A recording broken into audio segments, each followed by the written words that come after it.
I get a message on WhatsApp from Rabbi Chaim Leib Gross, who's the executive director at the yeshiva, where we have our morning daily service. And he writes, "I'm sorry for your loss, ... And inside I start panicking. Really, someone in the community passed away. I didn't know anyone was particularly sick. Someone in the... I had a brief moment of utter panic. But he didn't put me in suspense for too long.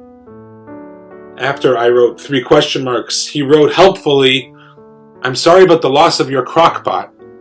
Because that morning, I had taken a new crock pot we had purchased, and I brought it to the yeshiva where I was going to immerse it in the mikveh to make it kosher for use after I had prayed. And on my way up the stairs of the yeshiva, of course, the bottom of the box ripped open and the crock pot fell through and smashed all over the steps. I was already running a few minutes late to the morning service, so I after I said, "Arr!"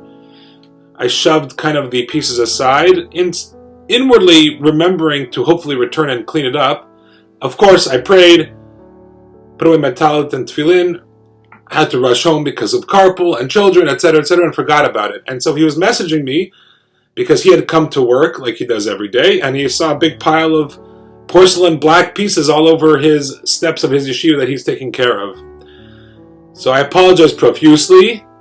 I said, I'm really sorry, you're right, it was irresponsible. I'll come right away to clean it up. And he said, no worries. And I came right as soon as I could, gathered all the pieces up and threw it out.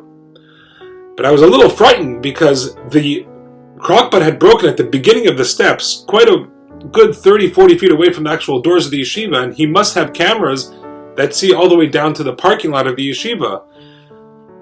And he had also told me that he was a little bit disappointed that his staff had seen it also and passed by, did not bother to clean it up.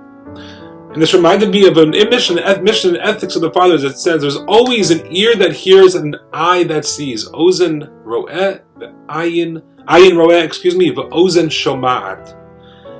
Right? And we should know where we are coming from and where we are going to. That's how the Mishnah concludes. Big Brother's always watching. It's not just an Orwellian dream or theme in modern day society.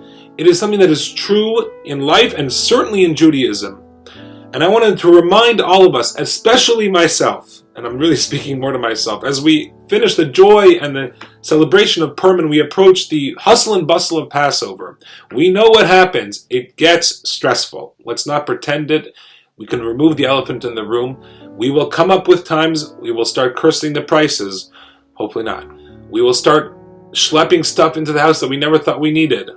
We will all of a sudden be buying loads and loads of Coca-Cola, which we don't drink throughout the whole year, but it's only kosher for Passover soda available. And we will be wondering, and we will be frustrated, and our children will decide to eat the most crumbliest cookie alive after we just cleaned the room in advance of the holiday. There's someone watching. Your children are watching you to see if you enjoy the preparation for the holiday, and the Almighty is watching you. And this is all part of the holiday. Pesach does not start at the first Seder night. It starts before that. How you conduct yourself, how you prepare, how you clean.